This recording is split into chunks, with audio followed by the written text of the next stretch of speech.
શ્રી સ્વામિનારાયણ મંદિર ભુજમાં દર્શન દાન અર્પતા સ્વામિનારાયણ બાપા સ્વામી બાપાના દર્શન કરી વાહનો દ્વારા શ્રી સ્વામિનારાયણ ગાદીના આચાર્ય જ્ઞાન મહોદધિ શ્રી જીતેન્દ્ર પ્રિયદાસજી સ્વામીજી મહારાજ પૂજનીય સંતો અને વિશાળ હરિભક્તો સહ ધોળાવીરા પધાર્યા હતા. અહીં ધોળાવીરા હડપ્પીય સંસ્કૃતિનું દર્શન વગેરેની માહિતી પ્રાપ્ત કરી હતી. સાંજના સમયે સફેદ રણમાં સૂર્યાસ્ત સમયે શ્રી હરિકૃષ્ણ મહારાજ સહ શ્રીબિકામાં બિરાજમાન થઈ વાજતે ગાજતે શ્રીજી બાપા સ્વામી બાપાની સંધ્યા આરતીના નિયમો કર્યા હતા. ત્યારબાદ સૌએ ઠાકોરજીનો મહાપ્રસાદ આરોગી દિવસ દરમિયાન માણેલા અવિસ્મરણીય સંસ્મરણો સહ આરામ કર્યો હતો.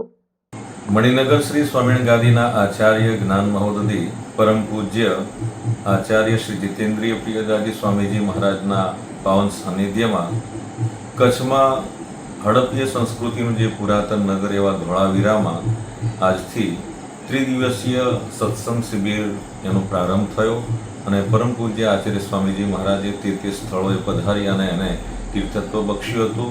ખાસ કરીને ધોળાવીરામાં પરમ પૂજ્ય આચાર્ય સ્વામીજી મહારાજ વિશાળ સંખ્યામાં પૂજનીય સંતો અને કચ્છના તે ગામના હરિભક્તો યુવા હરિભક્તોની સાથે પધારી અને એ ધોળાવીરાને પાવનત્વ આપ્યું હતું.